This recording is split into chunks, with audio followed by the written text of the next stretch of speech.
translation. All right, so those are the basics for the class. We're going to transition now to the second part of this first lecture. In this this part of the lecture is our main topic for the first week. It's called Fundamentals of Rhetoric. So I want to take a moment and just ask you, what do you think of the word rhetoric? What do you think that means? Why would I teach it the first week? And why would I make that, in teaching of the first week, kind of a key concept, a foundational concept for the class? So maybe this would be a good point to pause the lecture and think about those questions. What is rhetoric and why is it important to the class? Okay, hopefully you've paused it and taken a few minutes to try to answer that question, and now I'll talk a little bit about it. Rhetoric, like the image says there, is considered, the art of persuasion, how to convince people to agree with you. And as we dive deeper here, you'll see how fundamental rhetoric is to all conversations and communications, really all aspects of our lives. I think you'll be surprised, pleasantly surprised.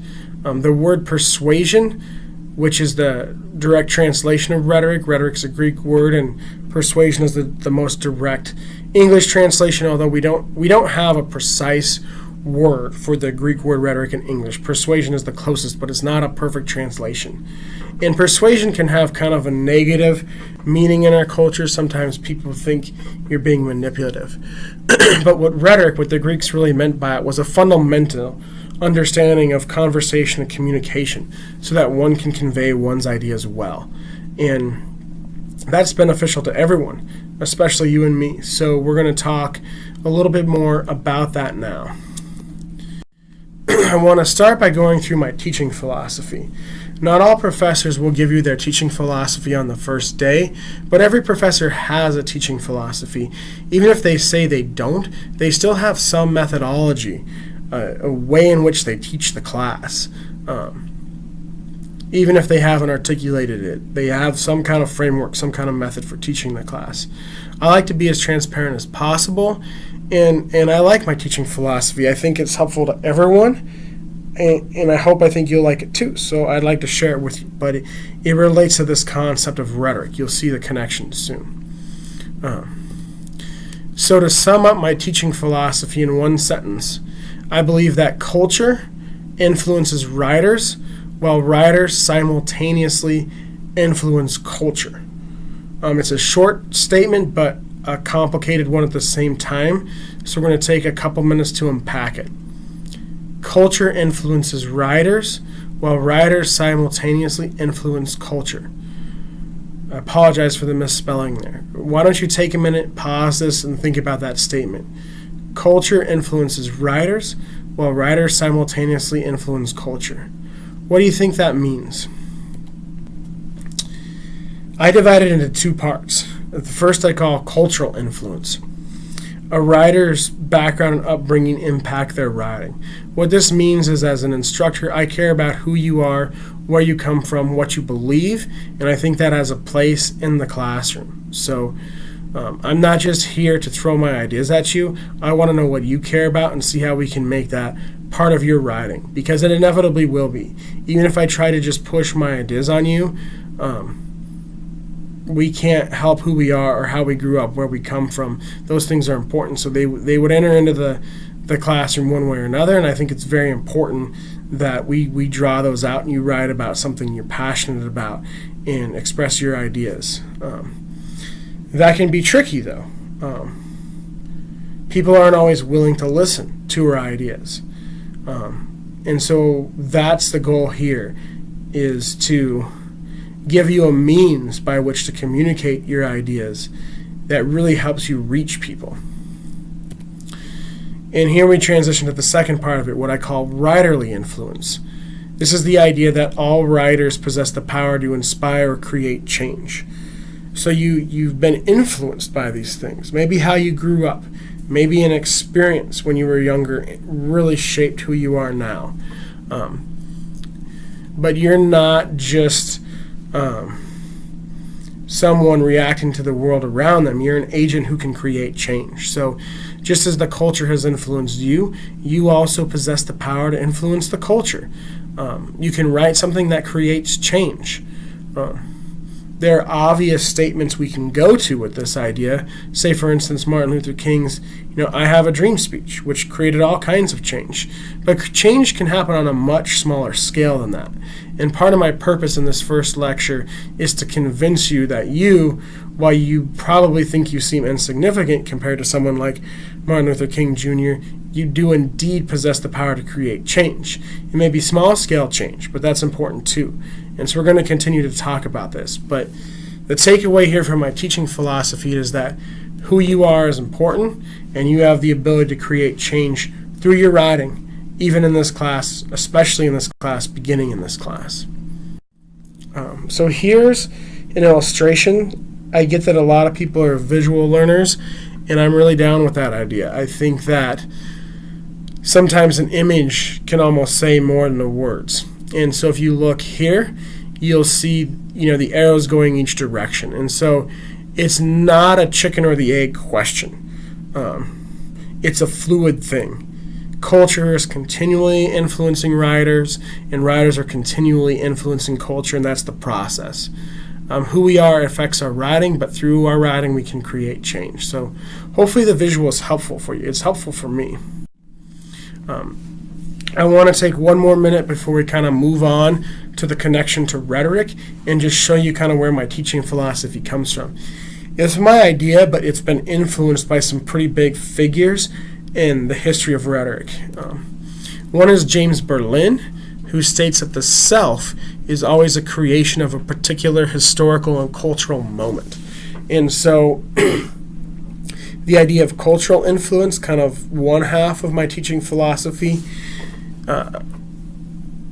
originates from this idea of Berlin's, that the things going on around us, the time in which we live, impacts us. The second half comes from this other scholar named Johnson Alola, who argues that all writing creates change. In Johnson Alola, in his book, I'm not going to make you read it, but in his book he does a good job of illustrating how all writing creates change. While it's obvious that a big speech like the I Have a Dream speech creates change, Johnson Alola is really the one who shows how all writing can create change even on a small scale. So again, it depends on how we interpret the concept of writing. And in this class, following in the line of these scholars, I intend to interpret the term writing as broadly as possible. And Johnson Alola could really say all communication creates change. So you could give some speech that inspires lots of people to take up an important cause. You might also write a memo or an email at work that convinces people to go a certain direction on a project, and that's very important. It could even be as simple as having a conversation with your friend, and you're trying to decide what movie to go to, and your friend really wants to see one movie and you want to see a different movie, and you end up persuading your friend to see the movie you want to see. So we can create change in all different kinds of ways, and we can do that through writing and through communication. So I think these quotes it's fairly self-evident how these two quotes influence the two halves of my teaching philosophy. Hopefully it's an empowering philosophy for you. One last statement, which is kind of the other half of Johnson Alola's statement, is that anything can be a text. And this is just to show you that, again, text is the term I use instead of paper or essay, because we're interpreting it as broadly as possible. So a text could be a paper or an essay. It could also be an email. It could be a text message. It could be a web page. It could be a painting. It could be a meme. It could be a conversation you have with someone. And so we want to interpret the terms writing or communication and text as broadly as possible to understand how my teaching philosophy can really be helpful, not just in this class, but in context beyond this class, which comes back to what I said at the start of the lesson. I don't want to just help you get an A and pass this class because you need to graduate and you want good grades. I do want to do that, but I also want to help you to become so effective at communication that you are very successful with your all kinds of goals, education goals, career goals. Some of these ideas can even be applied, say, in personal life as you interact with people socially. These ideas can be very helpful in relationships, so as you interact with other people. So we want to interpret these concepts as broadly as possible. Know that your writing should be as specific as possible, but I want to teach you some fundamental skills that, when I say understood as broadly as possible, so that these skills are fundamental enough you can apply them in almost any situation, not just the situation of this class. And the writing you do in this class will be one way of demonstrating that you've learned these skills. And that's why the writing will be specific. But you can then take these broad skills and apply them to all kinds of other specific situations beyond the papers for this class. And that's the real goal here. All right, so to kind of sum up where we've been so far, all writing can create change. I'm hoping you learn how to do that in this class. Now I'm going to show you the means or the method for creating change. And that's where this concept of rhetoric that was on the start of the slideshow, that's where it comes into play. Rhetoric is the means by which we create change. And there's 3 different concepts we're going to go through here, all related to rhetoric. The first is rhetorical situation. So a rhetorical situation is any situation you can think of that requires communication.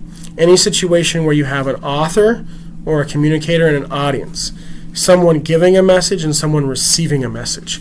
Any situation where someone is giving a message and someone is receiving a message is a rhetorical situation. Now, I try not to put too much on the PowerPoint.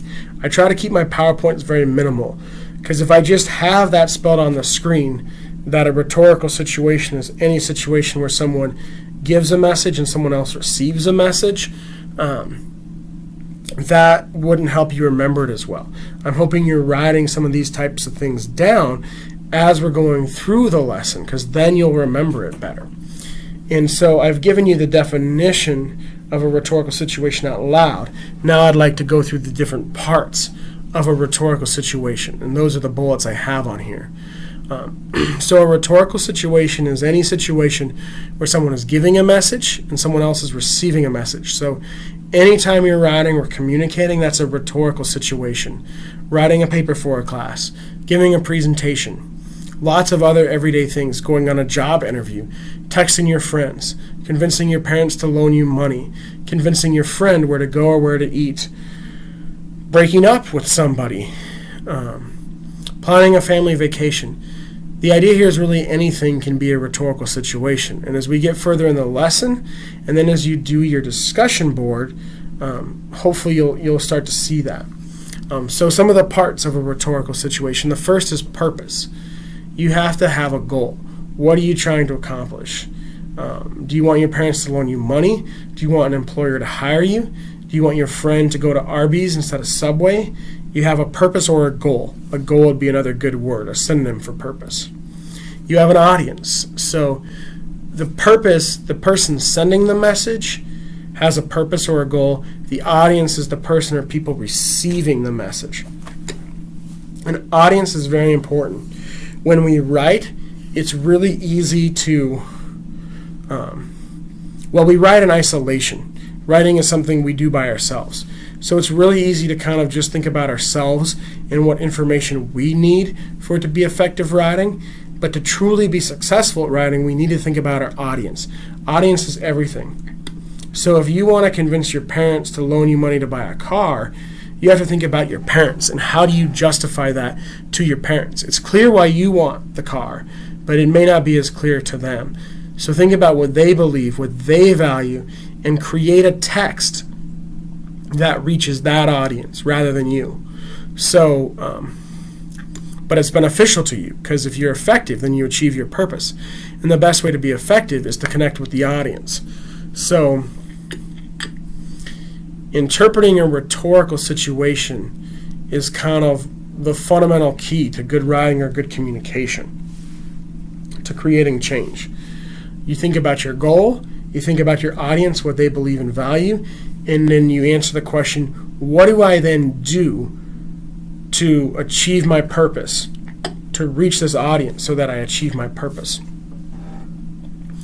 How do I build a bridge to that audience?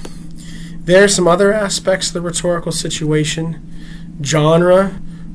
In what genre are you taking part? Is it a conversation? Is it a written paper? There's different kind of rules for each genre, so that's something you want to think through. And in this class, you'll get practice writing in some different genres. That's important to practice.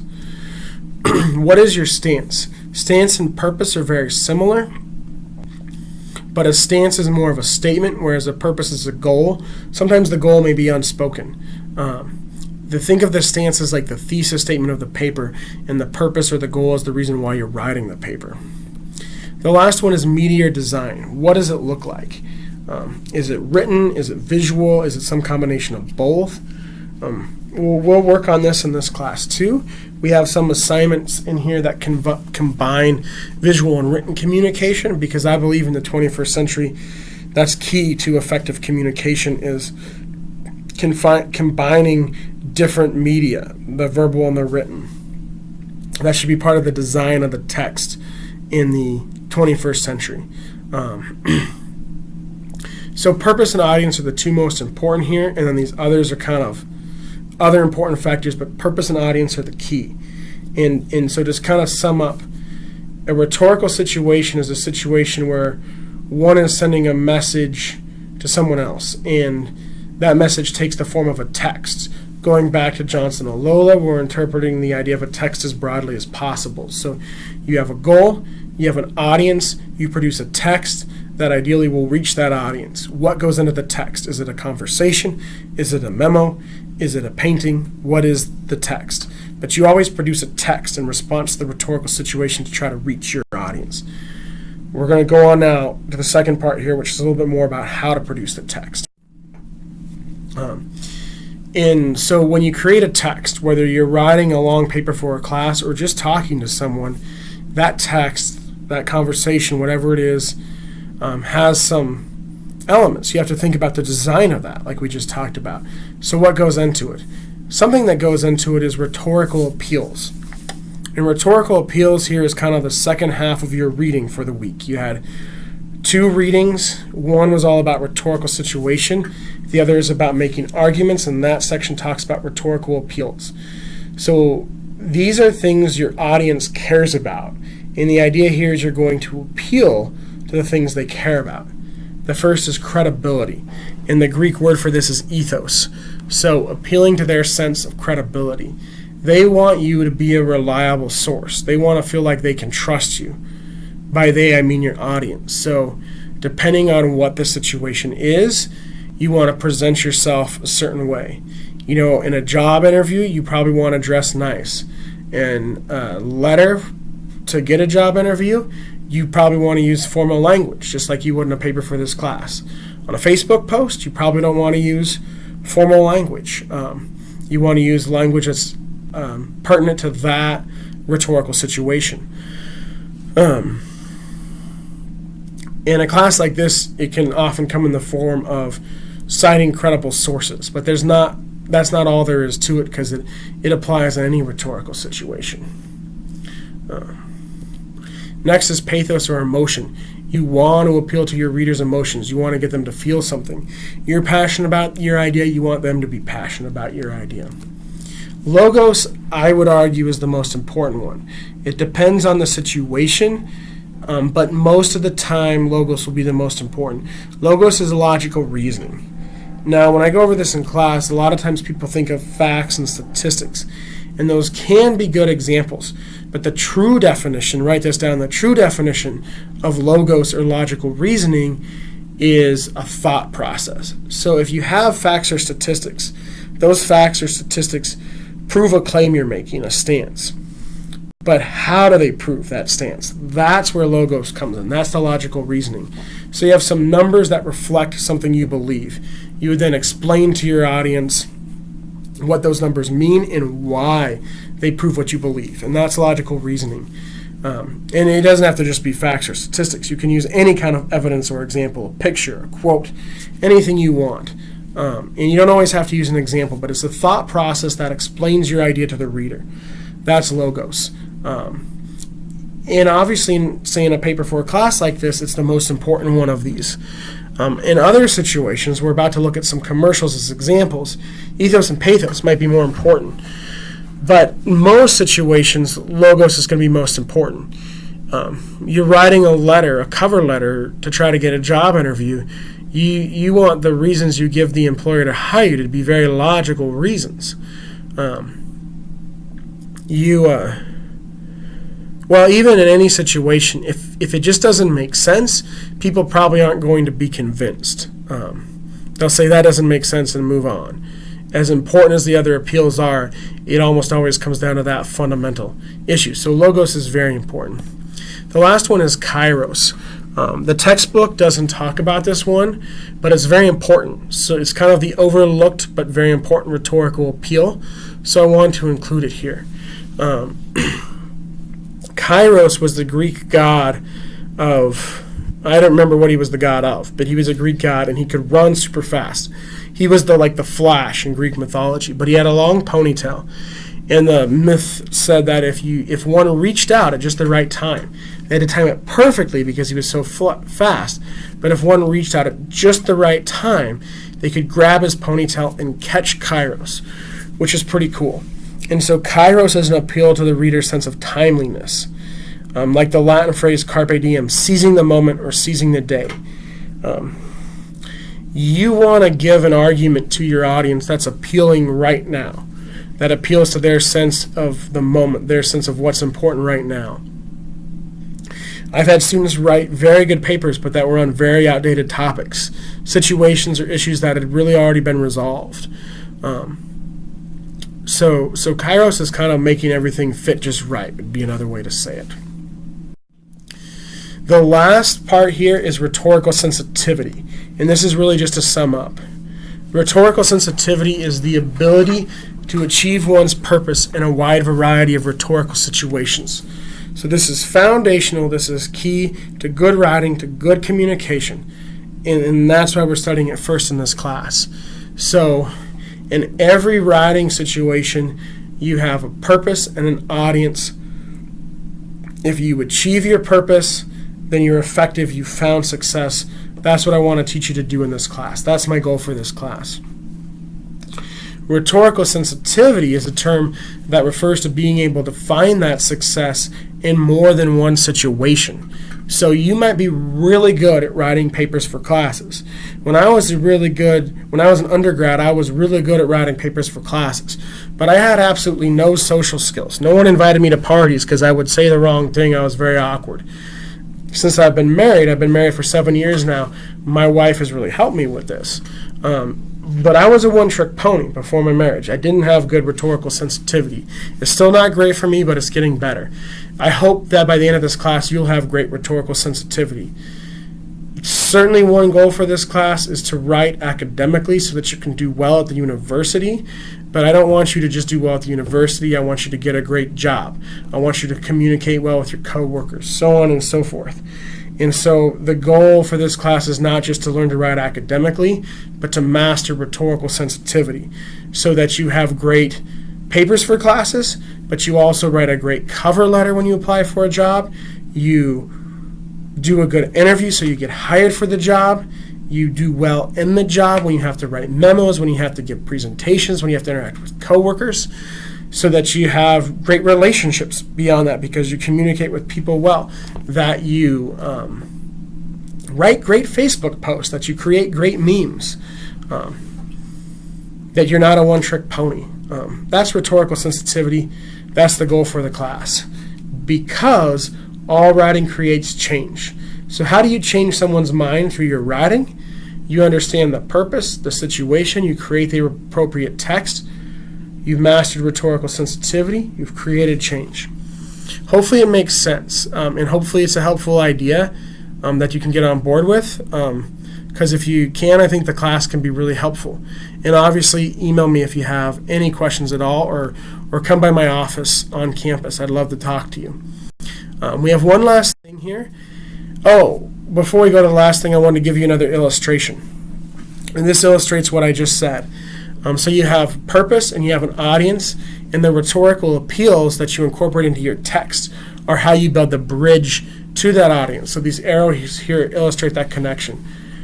Purpose and audience, whether or not you achieve your purpose is contingent on the audience. The rhetorical appeals help you reach your audience. And when you're assessing the rhetorical situation and deciding how to respond, you want to think about what your audience believes and values.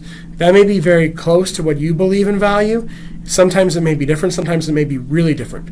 So you want to find some kind of common ground to connect to them. To give you an example, I once had a student writing a paper on biodiversity loss, which is the extinction of different species so that there are fewer types of species in the world. Obviously, people who care about the animals and the environment would be really into this, but not everyone cares about that.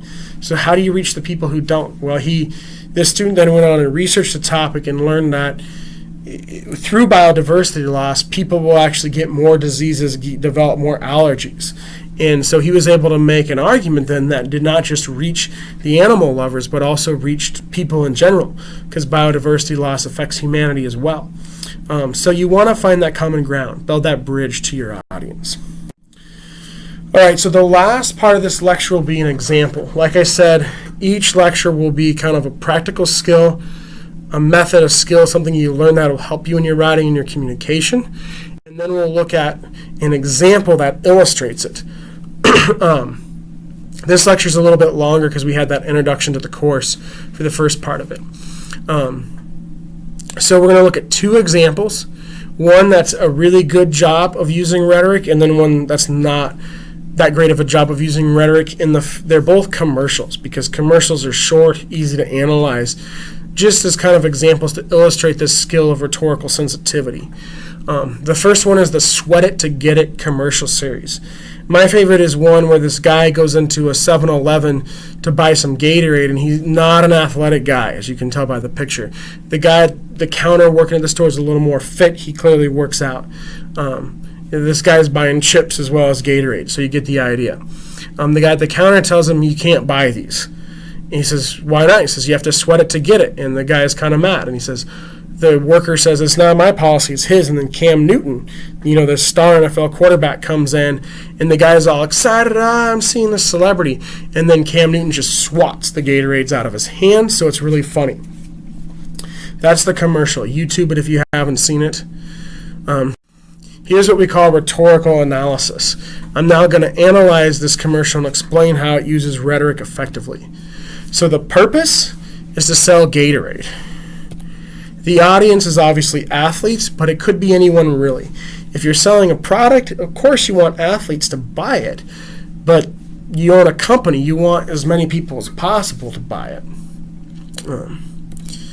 How does the ad use the rhetorical appeals? Ethos, you have Cam Newton, he's an athlete, he's a recognizable figure. The product's based around working out, he's a star athlete. That's a very credible source for a product that's based around working out. Pathos, what's the emotions involved? Humor, it makes you laugh. It's really funny when he swats the Gatorade out of this guy's hands. And that creates a memorable moment. You're in the store, you're trying to decide to buy Gatorade or Powerade. You look at the Gatorade, you see the Powerade, you don't remember anything about Powerade, but you see Gatorade, you think, Cam Newton, that was funny, I'm buying that one. Kairos, they're using Cam Newton. He just won MVP a couple years ago. He's famous now. It's not Doug Flutie, or someone from the 90s. But here we'll get to the real success of this commercial, why it's effective.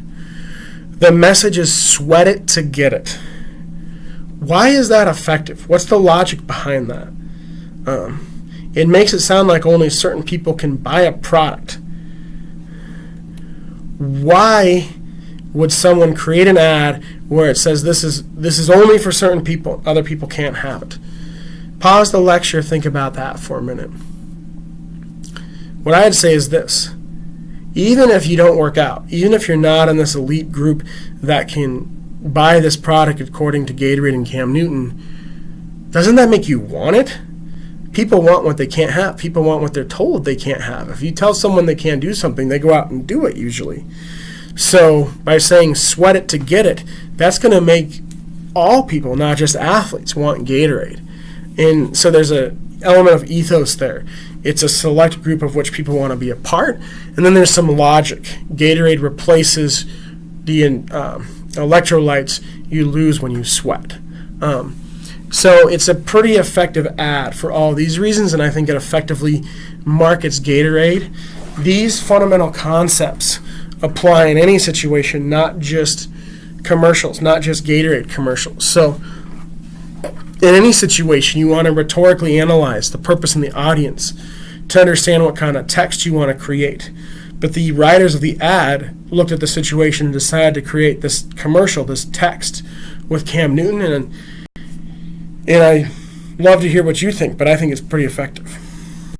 Now we're going to look at an example of ineffective communication. So you've probably all heard of or seen the Sarah McLachlan commercial with the sad puppies.